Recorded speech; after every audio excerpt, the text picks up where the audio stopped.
ಬಾಗೇಪಲ್ಲಿ ಶಾಸಕ ಸುಬ್ಬಾರೆಡ್ಡಿ ಅವರ ಹುಟ್ಟುಹಬ್ಬದ ಪ್ರಯುಕ್ತ ಅವರ ಅಭಿಮಾನಿಗಳು ಇಂದು ದೇವಾಲಯಗಳಲ್ಲಿ ವಿಶೇಷ ಪೂಜೆಗಳನ್ನು ಸಲ್ಲಿಸುವ ಜೊತೆಗೆ ಆಸ್ಪತ್ರೆ ರೋಗಿಗಳಿಗೆ ಹಣ್ಣು ವಿತರಿಸಿದರು. ಅಲ್ಲದೆ ಮುಂದೆ ನಡೆಯಲಿರುವ ಸಚಿವ ಸಂಪುಟ ವಿಸ್ತರಣೆಯಲ್ಲಿ ಸುಬ್ಬಾರೆಡ್ಡಿ ಅವರು ಸಚಿವರಾಗಬೇಕು ಎಂದು ಪ್ರಾರ್ಥಿಸಲಾಯಿತು. ಬಾಗೇಪಲ್ಲಿ ಮುಖ್ಯ ರಸ್ತೆಯಲ್ಲಿರುವ ವಾಲ್ಮೀಕಿ ಪುತ್ಥಳಿ, ಅಂಬೇಡ್ಕರ್ ಪುತ್ಥಳಿಗೆ ಮಾಲಾರ್ಪಣೆ ಮಾಡಿ ಪಟ್ಟಣದ ಬಯಲಾಂಜನೇಯ ಸ್ವಾಮಿ ದೇವಾಲಯ ದರ್ಗಾದಲ್ಲಿ ವಿಶೇಷ ಪೂಜೆ ಸಲ್ಲಿಸಲಾಯಿತು. ನಂತರ ಬೃಹತ್ ಗಾತ್ರದ ಕೇಕ್ ಕತ್ತರಿಸಿ ಪಟಾಕಿ ಸಿಡಿಸಿ ಸಿಹಿ ಹಂಚಿ ಅಭಿಮಾನಿಗಳು ಮತ್ತು ಬೆಂಬಲಿಗರು ಸಂಭ್ರಮಿಸಿದರು.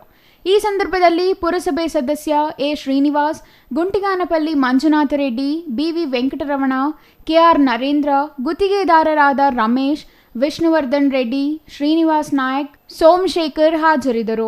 ಜನಪ್ರಿಯ ಶಾಸಕರು ಹಾಗೂ ಈ ಭಾಗದಲ್ಲಿ ಸುಮಾರು 20 ವರ್ಷಗಳಿಂದ ಬಡವರ ಸೇವೆಯನ್ನು ಮಾಡ್ಕೊಂಡು ಬರ್ತಾ ಇರತಕ್ಕಂಥ ನಮ್ಮ ಜನಪ್ರಿಯ ನಾಯಕರಾದ ಎಸ್.ಎನ್. ಸುಬ್ಬಾರೆಡ್ಡಿ ಅಣ್ಣವರ ಹುಟ್ಟುಹಬ್ಬದ ಪ್ರಯುಕ್ತ ಇವತ್ತು ನಾವು ಚುನಾವಣಾ ನೀತಿ ಸಂಹಿತೆ ಇರೋದರಿಂದ ಸರಳವಾಗಿ ನಾವು ಇವತ್ತು ಆಚರಣೆ ಮಾಡಿದ್ವಿ. ಏನು ಇವತ್ತು ಆಂಜನೇಯ ಸ್ವಾಮಿ ದೇವಸ್ಥಾನದಲ್ಲಿ ಅವರ ಕುಟುಂಬಕ್ಕೆ, ಅವರಿಗೆ ದೇವರು ಒಂದು ಇನ್ನೂ ಹೆಚ್ಚಿನ ಸೇವೆ ಮಾಡುವ ಶಕ್ತಿ ನೀಡಲೆಂದು, ಮತ್ತು ನಮ್ಮ ಆಸ್ಪತ್ರೆಯಲ್ಲಿ ಒಂದು ಬಡ ರೋಗಿಗಳಿಗೆ ಹಣ್ಣು ಹಂಪಲು ವಿತರಣೆ ಮಾಡುವ ಮುಖಾಂತರ ಹಾಗೂ ನಮ್ಮ ದೇಶದ ಹೆಮ್ಮೆಯ ಪುತ್ರರು ಸಂವಿಧಾನವನ್ನು ರಚನೆ ಮಾಡಿರ್ತಕ್ಕಂಥ ಯಾಕಂದರೆ ಎಸ್.ಎನ್. ಸುಬ್ಬಾರೆಡ್ಡಿ ಅವರು ಕೂಡ ಬಾಬಾ ಸಾಹೇಬ್ ಅಂಬೇಡ್ಕರ್ ಅವರ ಆಶಯದಂತೆ ಈ ಕ್ಷೇತ್ರದಲ್ಲಿ ಕೆಲಸ ಮಾಡ್ತಾ ಇದ್ದಾರೆ.